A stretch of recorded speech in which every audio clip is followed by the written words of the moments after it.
Astaghfirullah. Bismillahirrahmanirrahim. Assalamualaikum warahmatullahi wabarakatuh. Alhamdulillah. Wassalatu wassalamu ala rasulillah wa ala alihi wa sahbihi wa mawalah wa la hawla wa la quwata illa billah wa ba'du. Baik, kita lanjutkan kajian kita, masih membahas kitab Minhajul Muslim dan sudah masuk pada pasal ke-14, bab al-wasilah, bab tentang wasilah. Apa itu wasilah? Wasilah itu artinya at-taqarrub ilallahi azza wa jalla. Bagaimana caranya kita mendekatkan diri kepada Allah subhanahu wa ta'ala. Bagaimana kita mendekatkan diri dengan ketaatan dan amal soleh kita kepada Allah subhanahu wa ta'ala. Adapun at-tawassul, ada al-wasilah, ada at-tawassul. Kalau tawassul artinya kita mencari seseorang yang bisa mendekatkan kita kepada Allah subhanahu wa ta'ala. Jadi di sana ada al-wasilah, perantara, ada at-tawassul, jalan yang mendekatkan diri kepada Allah subhanahu wa ta'ala. Di sini muallif rahimahullahu ta'ala menjelaskan tentang kewajiban seorang muslim. Seorang muslim itu harus beriman kepada Allah subhanahu wa ta'ala dengan cara memperbanyak amal saleh dan juga perbuatan yang baik yang dicintai Allah subhanahu wa ta'ala.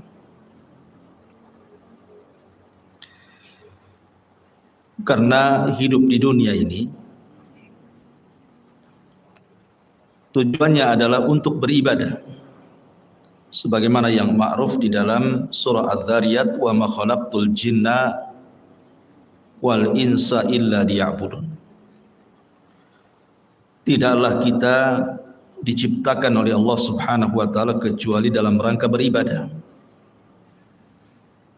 baik dengan kewajiban-kewajiban seperti sholat, zakat, puasa, haji, ataupun amalan-amalan sunnah. Amalan-amalan sunnah tentu jauh lebih banyak dibandingkan amalan-amalan yang wajib. Tentu harapan ketika kita melakukan amalan wajib ataupun sunnah, seperti contohnya hari ini kita berpuasa Asyura di bulan Muharram, tidak lain dan bukan supaya amal kita itu dinaikkan ke langit dan dipandang oleh Allah subhanahu wa ta'ala. Sebagaimana Allah subhanahu wa ta'ala berfirman, ilaihi yas'adul kalimut tayyibu wal amalu as-salihu yarfa'u. Kepadanya lah, maksudnya kepada Allah, naik perkataan-perkataan yang baik dan juga amalan-amalan yang saleh dinaikkan kepadanya. Makanya kenapa kita dituntut untuk memperbanyak amal saleh? Bahkan sekelas para nabi saja Allah subhanahu wa ta'ala firmankan, ya ayyuhar rusul kulu minat tayyibati wa'malu salihan. Wahai para rasul, makanlah dari makanan yang baik-baik dan kerjakanlah amalan yang saleh. Dari sini Kalau para nabi dan rasul saja diperintah oleh Allah untuk banyak melakukan amal saleh, maka sudah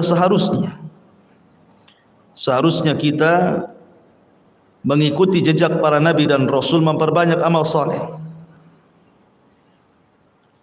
Makanya di sini Allah Subhanahu wa taala mengatakan wa khalnahu fi rahmatina innahu min ibadina salihin. Dan kami masukkan dia ke dalam rahmat kami karena sesungguhnya dia termasuk orang-orang yang saleh. Artinya amal saleh itu penyebab datangnya kasih sayang Allah kepada kita. Dan rahmat itu sangat dihajatkan. Sangat dihajatkan sekali kepada kita, terutama nanti di akhirat. Karena penentuan masuk surga dan tidaknya seseorang itu ditentukan dengan rahmat yang Allah anugerahkan kepada kita. Orang masuk surga itu bukan karena amalan, tetapi karena rahmat, dan datangnya rahmat itu karena amal soleh. Lah di antara faedah amal soleh itu, kita bisa menjadikan amal soleh itu wasilah ataupun dijadikan tawassul kita, perantara kita berhubungan dengan Allah Subhanahu wa taala. Dahulu Nabi SAW pernah bercerita, ada 3 orang yang masuk ke dalam gua. Tiba-tiba 3 orang ketika dalam gua itu, pintu guanya tertutup, langsung roboh gitu ya, batu-batunya kemudian menutup pintu gua. Sehingga kemudian 3 orang ini sudah berusaha keluar tapi tidak bisa. Berusaha membuang batu, mendorong batu, tapi apalah daya, mereka tidak punya kekuatan untuk menggeser pintu gua. Akhirnya kemudian sebagian mereka berkata kepada sebagian yang lain, bagaimana kalau kita tawassul saja, meminta kepada Allah Subhanahu wa taala dengan amal saleh yang kita lakukan. Boleh jadi dengan seperti itu Allah akan menolong kita. Akhirnya kemudian 3 orang ini masing-masing bertawassul dengan amal saleh yang mereka pernah lakukan. Yang satu bertawassul dengan sedekah, yang satu bertawassul dengan birrul walidain, yang satu bertawassul dengan menjaga kehormatan, tidak melakukan perzinahan. Ketika tiga-tiganya sudah bertawassul dan mengatakan, ya Rabb, kalau seandainya sedekahku ini dinilai ibadah, kau terima sedekahku dan kau anggap ini pahala bagiku, maka tolong geser pintu gua itu. Bergeserlah pintu gua sedikit, tapi tidak bisa keluar. Yang satu mengatakan, ya Rabb, kalau seandainya birrul walidain, berbakti diriku kepada orang tuaku yang aku lebihkan dibandingkan anak istriku, ini sebuah pahala dan amal solehku dan engkau menerimanya, maka geserkan pintu gua ini. Akhirnya pintu gua pun tergeser sedikit lagi, tapi juga tidak bisa keluar. Maka ketika yang ketiga bertawassul dengan menjaga kehormatannya, ketika dia hendak berzina, tiba-tiba dia diingatkan, ittaqillah, bertakwalah kepada Allah. Dia pun takut dan meninggalkan perbuatan zina dan dia jaga kehormatannya. Maka dia mengatakan, ya Rabb, kalau seandainya ini bagian daripada ibadah dan kau terima ibadahku dan berpahala, tolong geserkan pintu gua itu. Akhirnya pintu gua itu tergeser dan 3 orang ini bisa keluar. Lihat bagaimana kasih sayang Allah Subhanahu wa taala menolong 3 orang ini karena bertawassul dengan amal saleh. Makanya dari sini Nabi SAW mengatakan, la tahqiranna minal ma'rufi syai'an. Jangan remehkan sekecil apapun kebaikanmu. Jangan remehkan. Jangan remehkan sekecil apapun kebaikan. Walaupun hanya ibu datang dari sini, pulang ataupun tadi berangkat dari rumah ke tempat pengajian di sini, melihat ada paku di jalan, kemudian kita berpikir ni paku kalau tidak dihindarkan orang akan terkena, bahaya nih. Turun, ambil paku, buang ke pinggir. Itu kan remeh. Tetapi amalan-amalan seperti ini terkadang lebih ikhlas dan lebih diterima oleh Allah Azza wa Jalla, sehingga kita bisa gunakan untuk bertawassul kepada Allah Subhanahu wa taala di saat seseorang itu terkena musibah. Karena Allah mengatakan wa tilkal ayyam nudawiluha bainan nas. Hari-hari itu kan berputar, Bu. Kadang senang, kadang susah. Kadang sakit, kadang sehat. Kadang menangis, kadang tertawa. Kadang berkumpul, kadang berpisah. Begitulah manusia. Ya. Sehingga pada saat-saat kita sedang sulit, pada saat-saat kita sedang sedih, saat-saat kita sedang susah, saat-saat kita dapat musibah, kita gunakan tawasul ini agar Allah Subhanahu wa taala mengangkat musibah dan kesusahan kita. Itulah pentingnya amal soleh dalam bab tawasul ini. Pamannya seandainya ibu sedang sakit, kemudian tidak punya biaya, ini kalau dioperasi sekian, kalau hanya ngonsumsi herbal tak juga kunjung sembuh. Kemudian ibu teringat dengan amalan-amalan soleh yang dulu pernah ibu lakukan. Kira-kira amal soleh yang paling ikhlas yang dulu pernah ibu lakukan apa? Ibu tinggal ngomong kepada Allah Subhanahu wa taala, ya Rabb, dulu saya pernah membantu fakir miskin, membantu anak yatim, dan saya ikhlas karena demi Allah, kalau memang sedekahku kepada fuqara wal masakin, kepada anak-anak yatim itu bagian daripada ibadah dan kau terima dan berpahala, saya lagi sakit ya Rabb, tolong sembuhkan. Kan enak. Wa idza sa'alta fas'alillah wa idza sta'anta fasta'in billah. Kalau minta langsung kepada Allah, kalau minta pertolongan, mintalah pertolongan kepada Allah Subhanahu wa taala. Allah Subhanahu wa taala berfirman di sini, ya ayyuhalladzina amanu ittaqullaha wabtaghu ilaihil wasilah. Wahai orang-orang yang beriman, bertakwalah kepada Allah dan carilah jalan yang bisa mendekatkan diri kepada Allah. Kemudian Allah juga mengatakan ulaikal ladzina yad'una yabtaguna ila rabbihimul wasilah ayyuhum aqrab. Orang-orang yang mereka seru itu, mereka sendiri mencari jalan kepada Rabb mereka, siapa di antara mereka yang akan lebih dekat kepada Allah Subhanahu wa taala. Dari dua ayat ini Allah Subhanahu wa taala mengajarkan kepada kita pentingnya kita mencari wasilah, mencari hal-hal yang bisa mendekatkan diri kepada Allah. Wasilah itu saya katakan at-taqarrub ilallah, mencari jalan untuk mendekatkan diri kepada Allah. Gimana caranya? Karena kelak orang-orang yang sudah meninggal dunia, seandainya ada orang meninggal dunia, lah orang-orang yang di kuburan itu, orang-orang yang sudah meninggal setelah kita, mereka pun sibuk, apalagi kelak pada hari kiamat, mereka pun sibuk mencari wasilah, siapa di antara mereka yang dekat dengan Allah Subhanahu wa taala.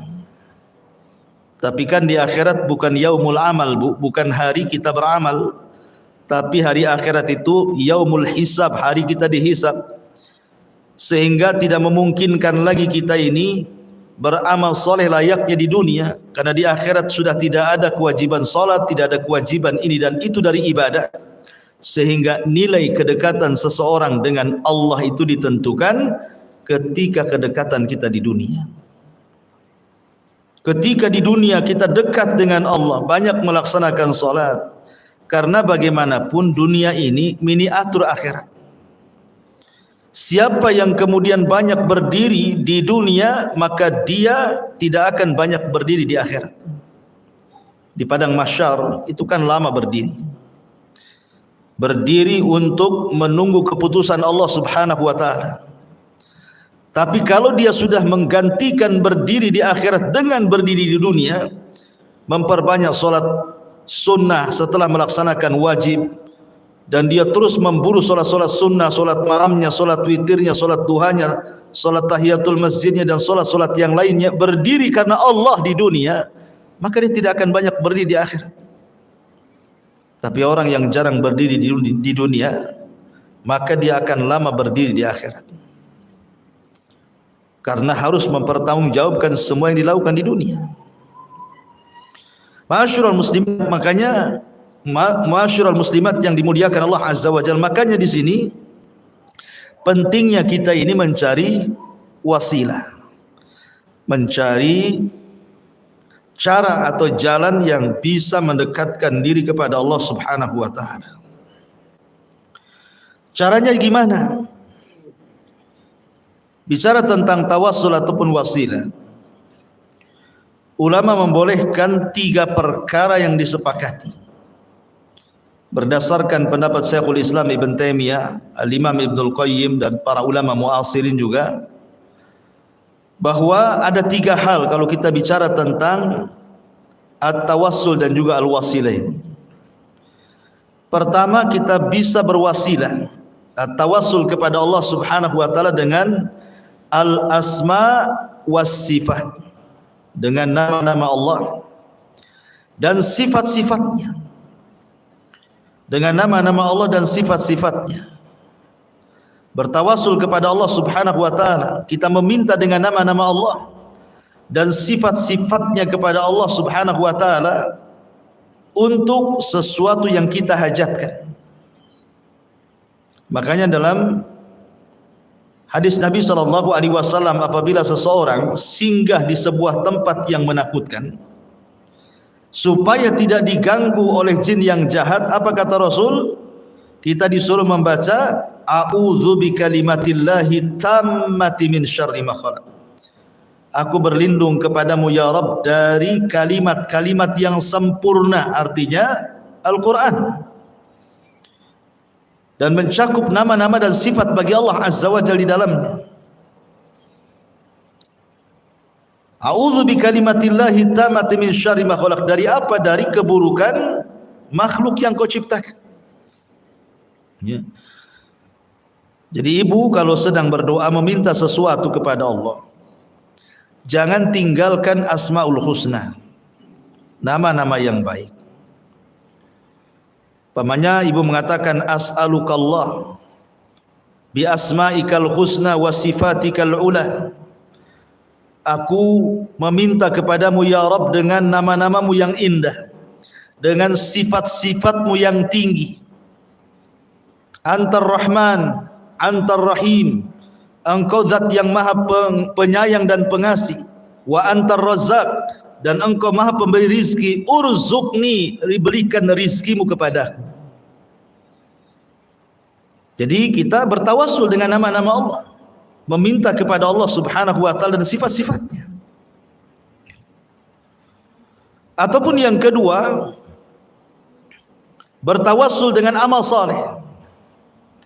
Bertawassul dengan amal-amal saleh, baik berupa kecintaan kita kepada Allah atau kecintaan kita kepada Rasul sallallahu alaihi wasallam, sebagaimana Allah berfirman, "Qul in kuntum tuhibbunallaha fattabi'uni yuhibbukumullah wa yaghfir lakum dzunubakum."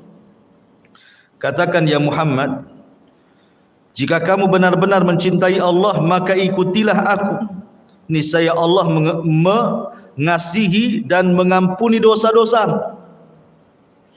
Jadi cara mendekatkan diri kepada Allah, cara mencintai Allah Subhanahu wa taala dengan cara apa? Mengikuti syariat nabinya, mengikuti ajaran nabinya, meneladani sunnah-sunnahnya, berusaha untuk memperjuangkan sunnahnya. Karena itu jalan tawassul yang paling cepat menuju Allah Subhanahu wa taala dengan mengikuti sunnah Nabi sallallahu alaihi wasallam. Dan tentang masalah amal saleh, tawasul dengan amal saleh tadi saya sudah berikan contohnya. Orang-orang yang terjerembab di dalam gua, akhirnya Allah keluarkan karena tawassul mereka dengan amal saleh. Atau yang ketiga, tawassul dengan doa orang-orang saleh. Apakah orang-orang saleh ini ahlul bait? Maksudnya dari keluarga Nabi sallallahu alaihi wasallam, turunan Nabi sallallahu alaihi wasallam. Kita datang kepada mereka, kita minta doanya. Atau orang-orang soleh ini selain daripada keluarga Rasul, tidak ada masalah. Karena Nabi sallallahu alaihi wasallam sudah mencontohkan itu kepada kita. Bagaimana para sahabat minta kepada Rasul untuk didoakan kebaikan, baik untuk kesembuhan penyakit ataupun untuk yang lainnya. Contoh, di zaman Nabi sallallahu alaihi wasallam ada wanita berkulit hitam, punya penyakit ayan. Kalau seandainya dia datang tuh penyakitnya, Bu, terkadang tidak sadar, kemudian guling-guling, terkadang tersingkap auratnya. Maka dia datang kepada Nabi sallallahu alaihi wasallam, ya Rasulullah, inni usra wa inni atakasyaf. Ya Rasulullah, sesungguhnya saya terkena penyakit, dan saya ini kalau terkena penyakit atakasyaf, selalu tersingkaplah aurat-auratku, malulah aku jadinya. Ud'ullahu li, ud'ullaha li, berdoalah kau kepada Allah untukku agar Allah Subhanahu wa taala menghilangkan penyakitku. Maka Nabi sallallahu alaihi wasallam memberikan dua pilihan kepada wanita itu dan mengatakan, kalau kau mau, aku akan berdoa kepada Allah untuk kesembuhan penyakitmu. Tetapi kata Nabi sallallahu alaihi wasallam, in sabarti falakil jannah.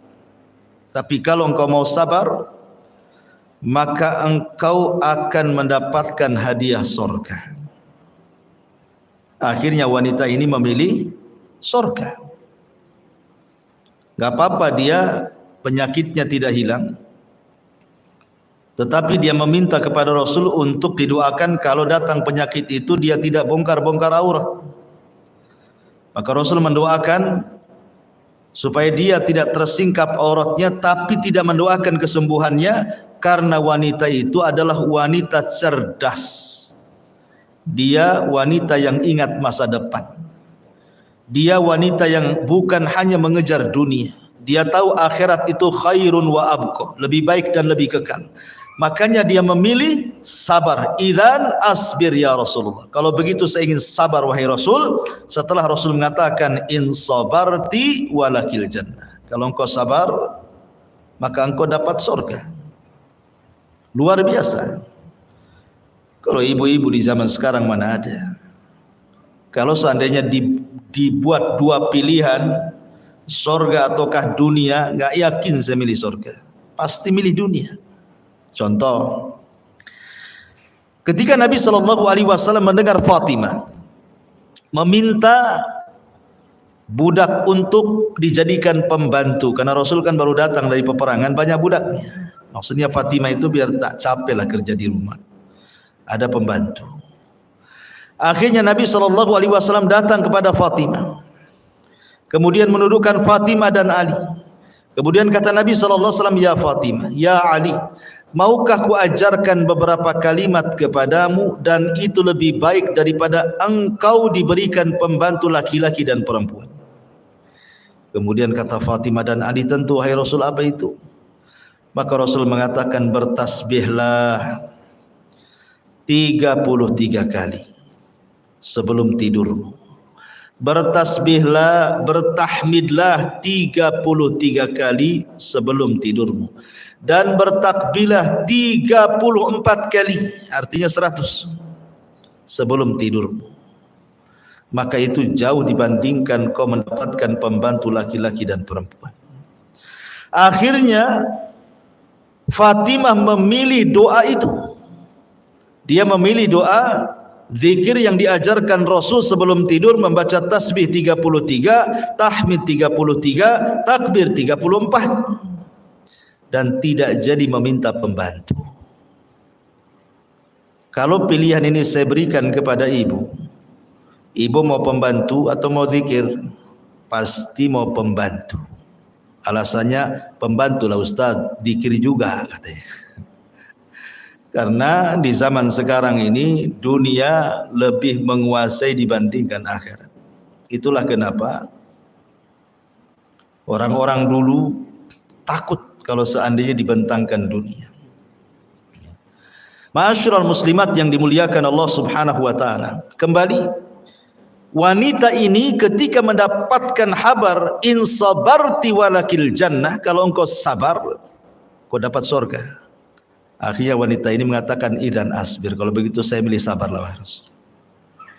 Lihat bagaimana wanita ini bertawassul kepada Rasul, minta doa kesembuhan, tetapi pilihannya malah bersabar karena ada hadiah surga. Lain pula wanita ini, lain pula laki-laki yang buta. Di zaman Rasul ada laki-laki yang buta. Dia datang kepada Nabi SAW minta disembuhkan butanya. Laki-laki ini tidak sabar, tidak sesabar wanita itu. Dia minta kepada Rasul untuk tetap disembuhkan. Kalau wanita ini kan ketika dikasih pilihan tak mau dia sembuh. Dia siap sabar, yang penting masuk surga. Ini pula kurang sabar yang laki-laki ini. Dia minta disembuhkan. Minta doanya kepada Allah dan dia mengatakan, ya Rasulullah, ud'ullaha li. Rasul, berdoalah kepada Allah untuk kesembuhanku, agar aku bisa melihat. Maka Nabi SAW mengatakan, kalau begitu tawadha wa salli rak'atain. Kamu harus berwudu, kemudian salat 2 rakaat. Kemudian Nabi SAW mengajarkan doa kepadanya dan disuruh dibacanya. Lihat bagaimana laki-laki ini minta doa kepada Rasul. Ya, artinya bertawasul dengan orang-orang soleh, minta doa mereka boleh. Ya, tapi tentunya orang-orang soleh yang masih hidup. Atau contoh yang lain, seperti Nabi SAW ketika bersabda tentang seorang kibaru tabi'in. Nabi tidak pernah melihat orang ini, tetapi Nabi SAW mengatakan, kalau ada orang ini, berdoalah kepada Allah, mintalah doa dari dia kepada Allah, karena dia itu mustajab doa. Siapa orang ini, Bu? Uwais ibn Amir al-Muradi al-Qarani al-Yamani. Uwais ibn Amir al-Qarani, atau disebut Uwais al-Qarani, seorang tabi'in. Rasul tidak pernah jumpa, tapi doanya manjur. Kenapa? Karena dia orang yang paling berbuat baik kepada orang tuanya, sehingga doanya mustajab.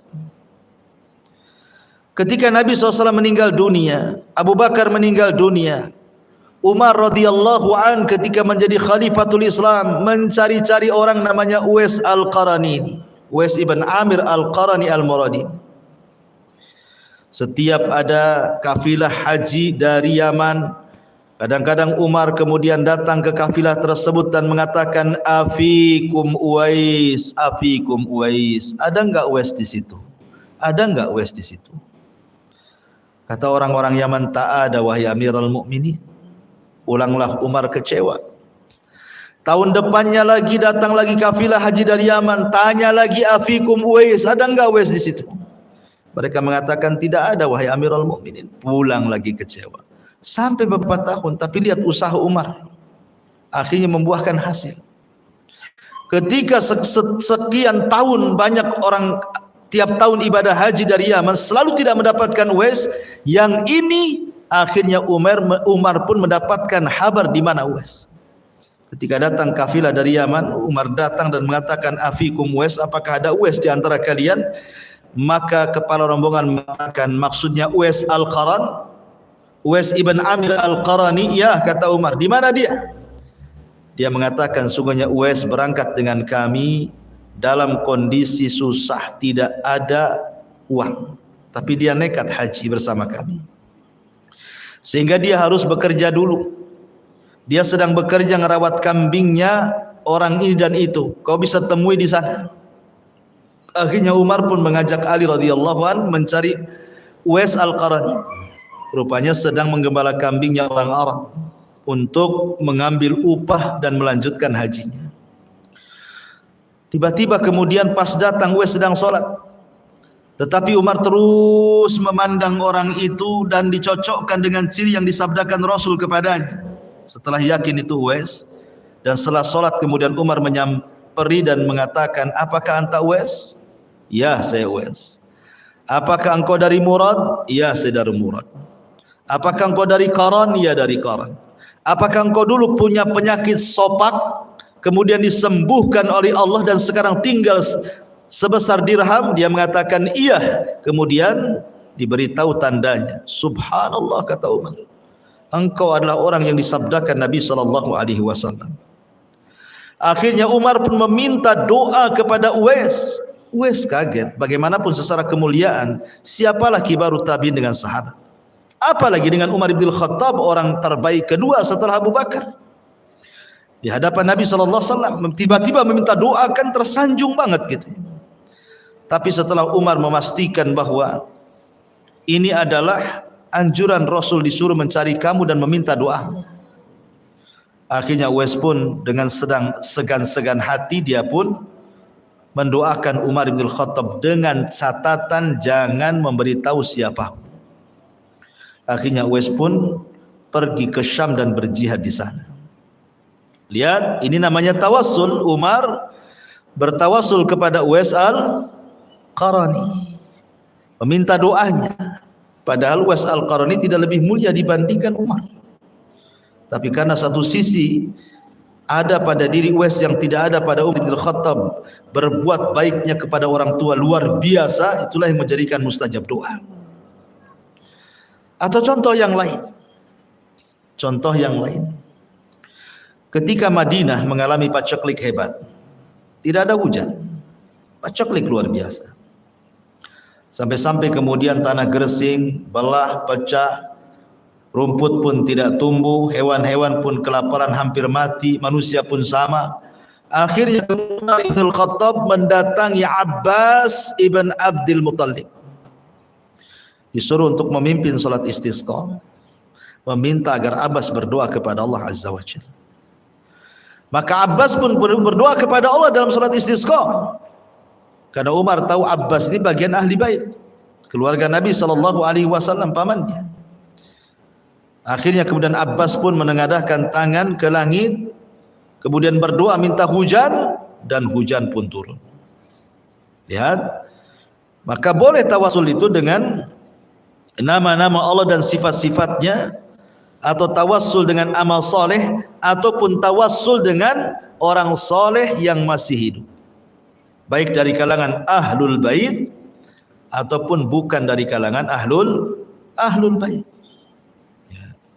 Dan di sini muallif rahimahullahu taala menjelaskan, seperti umpamanya Allah berfirman dalam surah Al-A'raf, kata muallif dalam 180 ayat 180, walillahil asmaul husna fad'uuhu biha wa dharul ladzina yulhiduna fi asma'ihi sayuzzawna ma kanu ya'malun.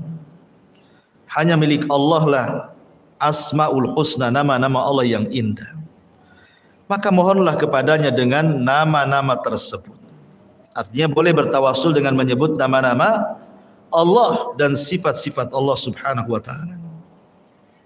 Termasuk juga bertawasul dengan amal saleh yang sudah saya jelaskan, ataupun bertawasul dengan orang-orang saleh yang masih hidup, kita minta doa mereka, kita minta supaya mereka mau mendoakan kita, seperti kasusnya Umar datang kepada Abbas, Umar datang kepada Uwais ibn Qaran gitu ya.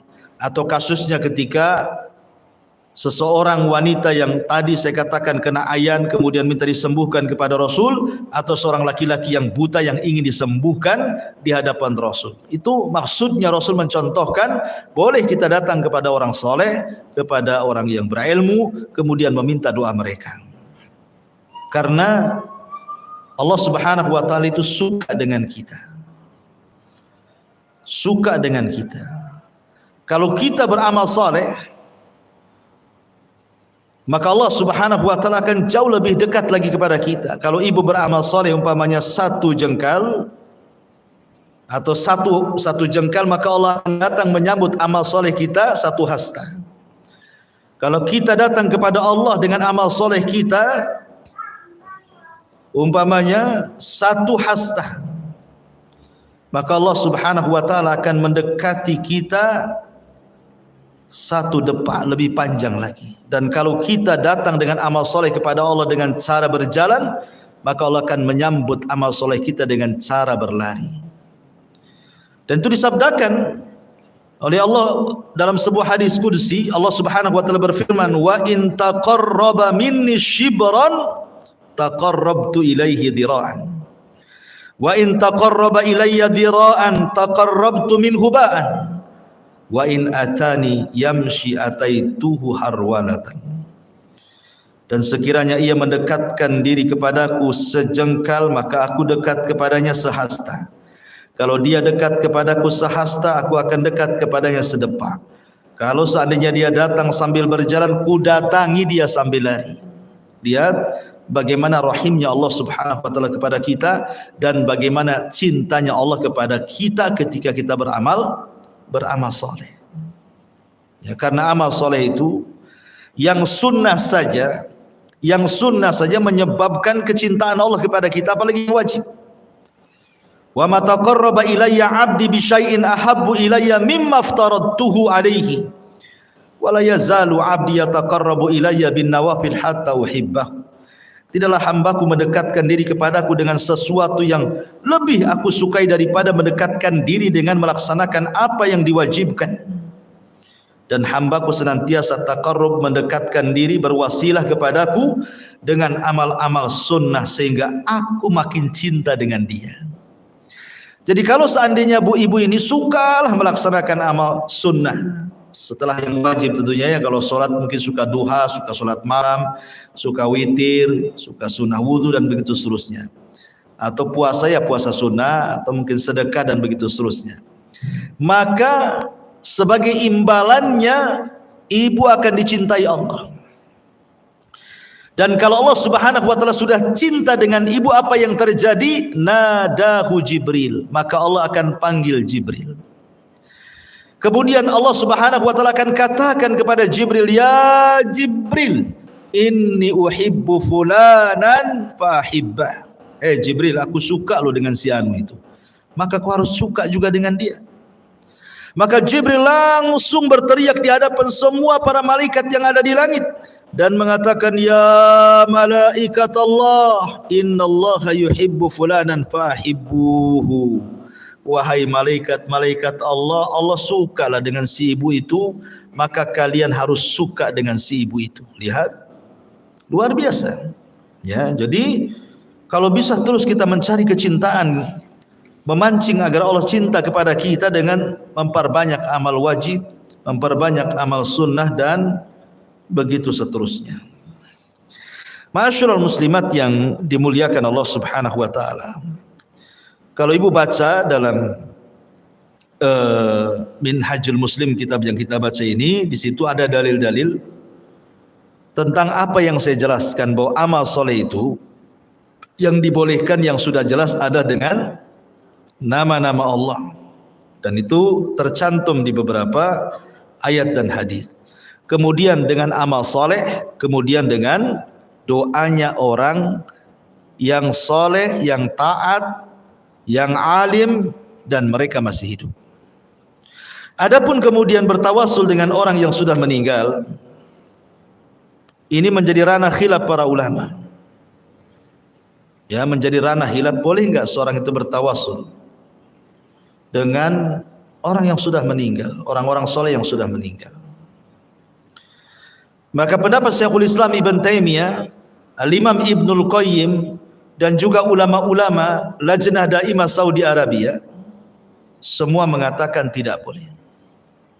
Ya, karena tidak pernah ada cerita para sahabat Nabi sallallahu alaihi wasallam mereka datang ke kuburan Abu Bakar setelah meninggalnya, atau ke kuburan Umar setelah meninggalnya, atau ke kuburan Utsman setelah meninggalnya.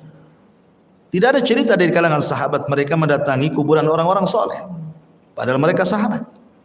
Ya, menunjukkan bahwa tawassul itu hanya ditujukan kepada orang-orang soleh yang masih hidup saja. Makanya kalau ada di lingkungan ibu orang soleh, orang taat, mintalah doanya. Doa mereka mustajab insyaallah. Ya. Ini diantara pembahasan al-wasilah dan juga at-tawassul. Intinya bahwa perbanyaklah amal soleh di dunia, sebab kita tidak tahu hidup kita ini akan senangkah atau akan susahkah. Perbanyak amal soleh di dunia karena kita tidak tahu apakah kita akan sehat teruskah ataukah akan sakit. Maka di saat-saat kita lagi senang, di saat-saat kita lagi sehat badan, beramal soleh banyak. Supaya ketika Allah takdirkan kita mungkin sakit badannya, kurang sehat fisiknya, banyak masalah kehidupannya, kita bisa menjadikan amal soleh itu perantara kita dengan Allah, agar Allah bisa menghilangkan semua keperitan hidup yang ditakdirkan kepada kita. Dan ini banyak dilakukan para ulama. Ya, seperti contohnya Rabi ibn Khaitham yang sudah saya ceritakan, dia kalau dari rumah ke masjid itu pandangannya tertuju ke jalan raya. Kalau ada hal-hal yang bisa kemudian mengganggu orang lain seperti batu, beling, paku dan yang semacamnya, langsung diambil, disisihkan. Kemudian dia mengatakan, ya Rabb, kalau seandainya amalan remeh ini ada pahalanya, maka kirimkan pahalaku kepada kedua orang tuaku yang sudah meninggal. Lihat, ya kan? Birrul walidain. Ya, birrul walidain itu tidak terputus dengan meninggalnya kedua orang tuamu. Tetapi kalau seandainya orang tuanya masih hidup, ya tentu rugi kalau seandainya seorang anak tidak paham kalau di depannya surga. Tapi kalau Allah Subhanahu wa ta'ala takdirkan dia sudah meninggal, bukan berarti terputus birrul walidain dengan mereka, tidak. Bahkan semata-mata ibu kemudian ingat orang tua yang sudah meninggal, teringat dosanya orang tua dulu. Kenapa dulu orang tua tak sholat? Kenapa orang tua saya tidak sedekah padahal kaya? Kenapa orang tua saya tidak haji padahal sanggup? Teringat tuh orang tuanya. Kemudian dia mengatakan, ya Allah, ampuni doa orang tua saya, Allah. Mungkin itu kesalahan mereka waktu di dunia. Hanya sebata-bata mengenang seperti itu saja, itu sudah awal. Ibu sedang berbuat baik kepada orang tua saat kematiannya. Karena ada anak yang gak peduli dengan orang tuanya, sudah mati lah. Biarin saja, dia sudah mati kok. Kita ini hidup, mikir kita aja yang masih hidup katanya. Dan ada orang yang seperti itu. Ya, jangan seperti itu. Maka lihat Rabi ibn Khaitham, dia sekecil apapun amal saleh, imatatul adza anit tariq, berusaha untuk membuang hal-hal yang memadaratkan manusia di jalan, dilakukannya. Digunakan untuk tawassul bagi dia dengan Allah agar orang tuanya diluaskan kuburnya, orang tuanya diampuni dosanya, dan begitu seterusnya. Maka tawassul itu penting. Makanya di akhirat ketika manusia berkumpul di padang mahsyar, orang-orang bingung mau kemana. Allah pun belum muncul untuk memutuskan perkaranya. Akhirnya mereka bertawassul dengan para nabi. Mereka datang kepada Adam, ya Adam antal abul bashar, ya Adam anta abul bashar, engkau itu bapak manusia. Ishfa' lana ila rabbik, ala tara ila ma nahnu fihi. Mintalah syafaat kepada Rabbmu ya Adam. Tidak kau iba melihat kami semua, lihat anak turunan, kepanasan, kepayahan, lelah, matahari didekatkan, keringat di mana-mana. Tidakkah kau iba melihat kami? Tapi Adam mengatakan, nafsi, nafsi, uruslah diri kalian, uruslah diri kalian. Pergilah kalian ke Nuh, pergilah mereka ke Nuh. Akhirnya Nuh pun sama mengatakan nafsi nafsi, pergilah kepada Ibrahim. Ibrahim pun sama mengatakan nafsi nafsi, pergilah kepada Musa. Musa pun sama mengatakan nafsi nafsi, uruslah diri kalian. Uruslah diri kalian, sebaiknya kalian kepada Isa. Isa pun mengatakan sebaiknya kalian datang kepada Rasul Muhammad sallallahu alaihi wasallam. Akhirnya Rasul mengatakan analah. Kan ku coba. Lihat, mereka bertawasul dengan para nabi. Ya, padahal di akhirat gitu ya, mereka bertawasul kepada para nabi untuk mendekatkan diri kepada Allah Subhanahu wa taala. Makanya tawasul itu di dunia dan di akhirat. Dan orang-orang yang dipermudah oleh Allah hisabnya, karena mereka banyak ketika di dunia yang betul-betul mencari wasilah. Bagaimana caranya dia dekat dengan Allah Subhanahu wa taala. Tetapi kalau seandainya kemudian wasilahnya dengan perkara-perkara yang dilarang, maka tidak boleh. Karena ada wasilah masyru' yang disyariatkan, ada wasilah yang tidak masyru' dan tidak disyariatkan.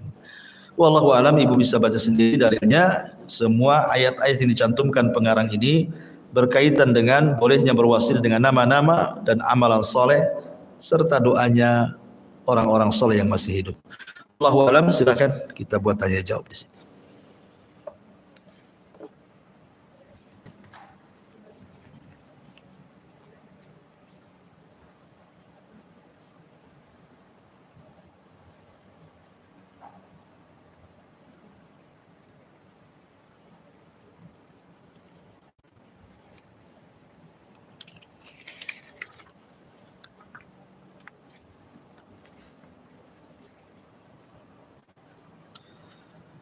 Bismillah. Assalamualaikum Ustaz. Afwan mau tanya bagaimana cara bertawakal yang benar. Apakah seperti niat dalam hati syukran wa jazakumullah khairan? Naam. Tawakal itu artinya i'timadul qalbi ila rabbi. Menyandarkan hati hanya kepada Allah Subhanahu wa taala. Dan tawakal itu adalah seafdal-afdalnya tauhid. Ibrahim alaihi salatu wassalam ketika dia hendak dilempar ke api yang menyala, apa kata Ibrahim? Hasbunallah wa ni'mal wakil. Cukuplah Allah bagiku karena dia sebaik-baik pelindung bagiku. Hasbunallah wa ni'mal wakil. Lihat bagaimana Ibrahim bertawakal kepada Allah. Ketika Ibrahim bertawakal kepada Allah, apa hasilnya? Ya naru kuni bardan wa salaman ala Ibrahim. Wahai api, jadilah kau dingin. Selamatkan Ibrahim. Lihat buah tawakal. Datang keselamatan kepada Ibrahim. Ketika para sahabat Nabi sallallahu alaihi wasallam kalah dalam perang Uhud, kemudian mereka pulang ke Madinah, tiba-tiba ada kabar hoax yang sampai kepada Rasul dan para sahabatnya bahwa musuh akan datang dengan pasukan yang sangat besar. Kemudian Nabi sallallahu alaihi wasallam mengajarkan kepada para sahabat, hasbunallah wa ni'mal wakil. Cukuplah Allah karena dia sebaik-baik pelindung. Wallahu khairun hafidha. Dialah Allah sebaik-baik penjaga dan pelindung. Tawakal itu adalah sifatnya para nabi. Tawakal itu sifatnya para muwahhidin ahli tauhid. Makanya Nabi SAW mengatakan, "Lau antum tatawakkaluna 'ala Allah haqqa tawakkuli, la ruziktum kama yurzaqut tayr, yaghdu himasan wa taruhu bitana." Kalau sekiranya kalian betul-betul tawakal kepada Allah Subhanahu wa taala dengan sungguh-sungguh tawakal, kata Rasul, tentu kalian akan diberikan rizki seperti Allah memberikan rizki kepada burung, di mana keluar dalam posisi lapar, pulang pula sudah kenyang. Masalahnya terkadang tawakal burung beda pula dengan tawakal kita. Burung anaknya ada yang 2, ada yang 3, ada yang 5, ya Bu, tergantunglah.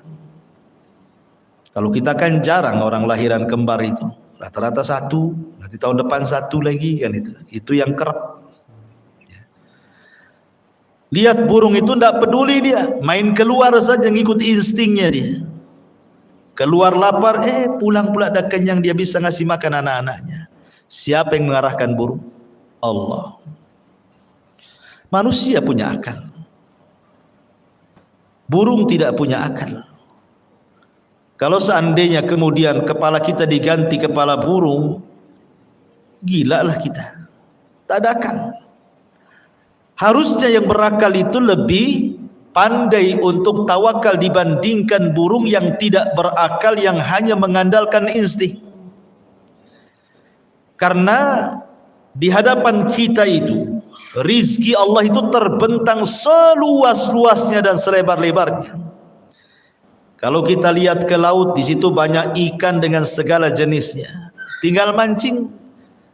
Dan di laut itu ikan itu tidak ada yang punya. Bukan berarti kalau mancing dapat ikan tiba-tiba ada tulisan Abu Humairah, ini punya ikan Abu Humairah nih, lepas lagi, ya nggak ada. Semua ikan milik Allah, tinggal ambil saja. Ke sungai juga sama, ya. Ke hutan belantara juga sama. Jadi sebenarnya manusia itu harus lebih tawakal dibandingkan binatang. Karena manusia itu dibekali akal. Coba pikir ya, bayi yang dijanin itu, cemana dia cara cari makannya? Tidak, Allah Subhanahu wa taala buat darah haid menjadi asupan dia. Ketika dia brojol pun belum bisa cari kerja, cemana cari makannya? Diinstingkan dia menetai ibunya dan sudah disediakan makannya. Artinya Allah tidak menyia-nyiakan manusia. Dalam kondisi tidak bisa apapun tetap ada rizkinya. Makanya Nabi SAW bersabda, seseorang itu tidak mungkin diwafatkan kecuali disempurnakan rizkinya. Seorang tidak akan diwafatkan kecuali disempurnakan rizkinya. Jadi tawakal itu penting. Tetapi ingat, tawakal itu tidak cukup dalam amalan hati saja. Ada yang disebut dengan akhdu bil asbab namanya, ya, mencari sebab. Ibu kemudian di mihrab, di musola khusus di rumah gitu ya, berdoa terus, ya Allah berikan rizki kepadaku, sini masih ngontrak, tolonglah berikan rizki agar aku bisa beli tanah, agar aku bisa beli rumah, agar tidak ngontrak terus, kan itu ya doanya itu. Tawakal itu bagus tuh, karena menyandarkan diri kepada Allah kan, ya. Tapi tidak bergerak-gerak. Suaminya nganggur dibiarkan saja, suaminya tidur dibiarkan saja. Harusnya kan dioyak-oyak, bang saya sudah berdoa kepada Allah, pergilah sana kerja, kan itu ya. Mudah-mudahan sebab doa ini pekerjaan abang menjadi mudah dan bisa terkabulkan rencana kita. Kan harus begitu. Ada sebab, ada doa. Ya. Jadi semua itu ada akhdhu bil asbab, dan itu Rasul contohkan ketika Isra Mi'raj. Tawakal saja tidak cukup. Padahal kalau Rasul mau ketika peristiwa hijrah itu seperti peristiwa Isra Mi'raj kan, naik buraq dari Masjidil Haram ke Masjidil Aqsa. Buatlah kayak gitu, Rasul naik buraq dari Masjidil Haram ke Madinah. Gak mungkin dikejar-kejar sama musuh. Sementara dia sampai Madinah. Tapi Allah tidak buat seperti itu, supaya mengajarkan umatnya bahwa dalam tawakal itu ada asbab, ada akhdhu bil asbab, mencari sebab. Ya, jadi pamannya ibu sakit, ya Allah sembuhkan, ya Allah sembuhkan, tapi tidak mau minum obat, ya mati jadinya. Ya kalau memang ingin sembuh, cari sebab juga, ya Allah sembuhkan saya, datang ke dokter, beli obat, datang ke herbalis, beli herbal kan itu. Tapi jangan datang ke dukun.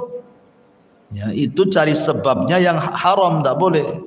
Jadi sebab yang halal. Jadi tawakal itu tidak benar kalau dengan hati saja, tapi ada akhdhu bil asbabnya.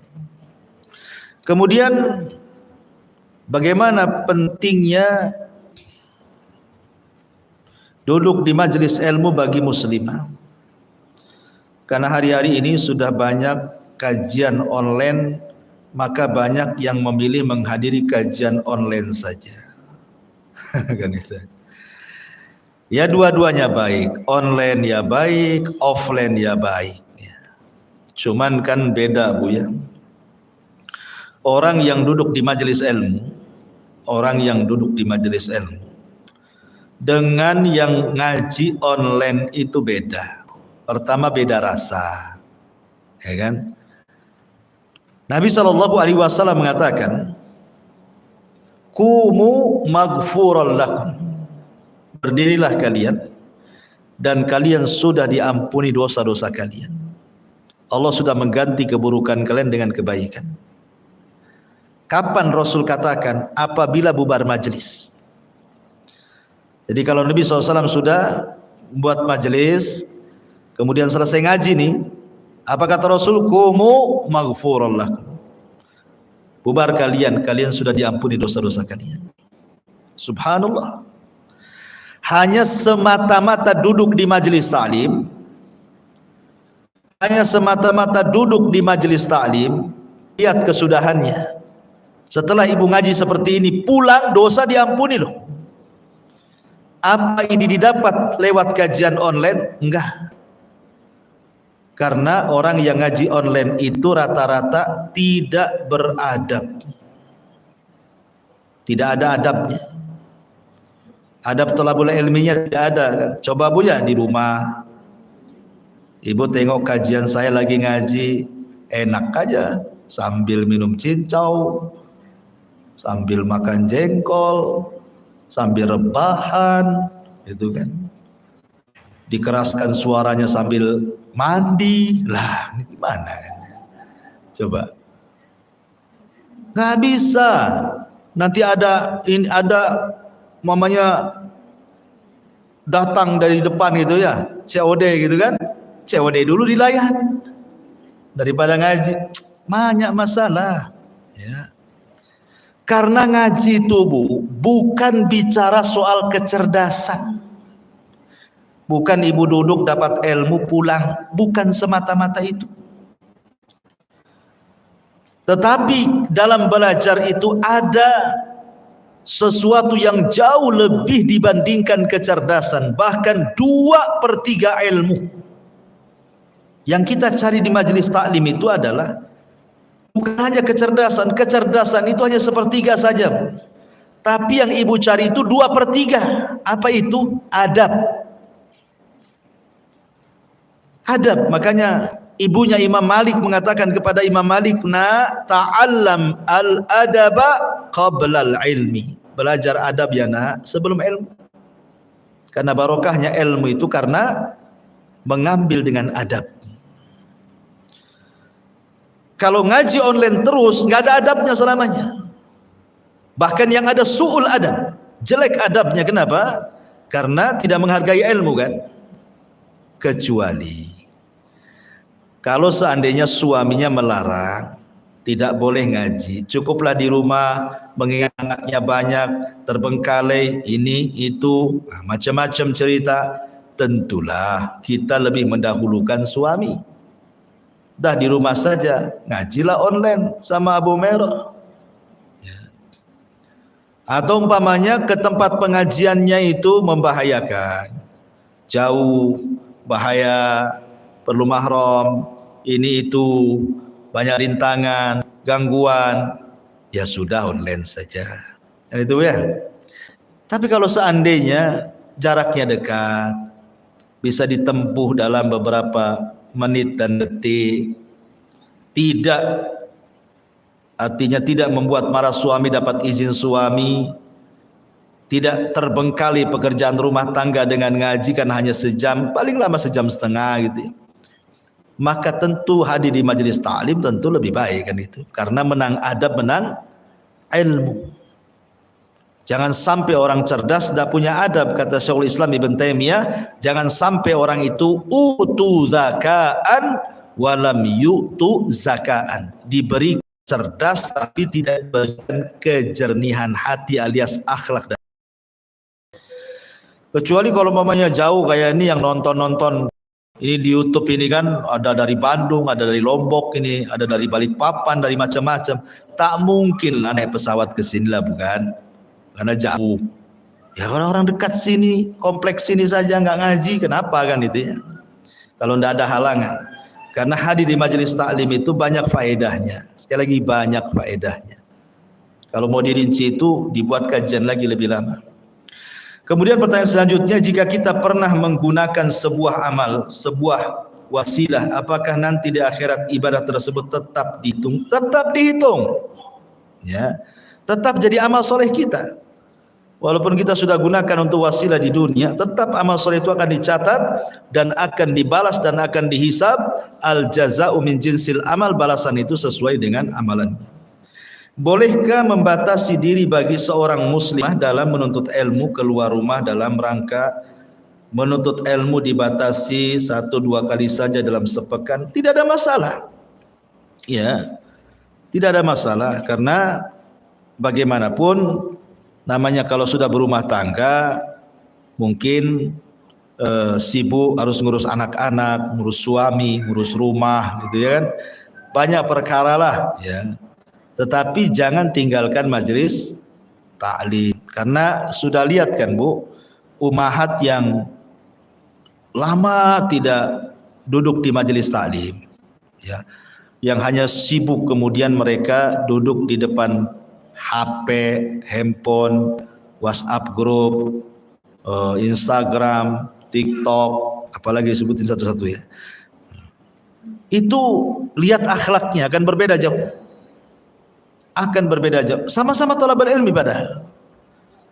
Tapi akhlaknya nggak bagus gitu ya. Kenapa demikian ya? Karena sekali lagi dia tidak mendapatkan adab dalam menuntut ilmu. Sehingga dalam kesehariannya pun mempengaruhi itu. Padahal terkadang dia lebih cerdas, ya kan? Terkadang mungkin majelis ilmu itu mungkin yang mengajarkan ya ustaz-ustaz biasa lah dibandingkan ustaz-ustaz di YouTube yang sudah kibar-kibar namanya ya.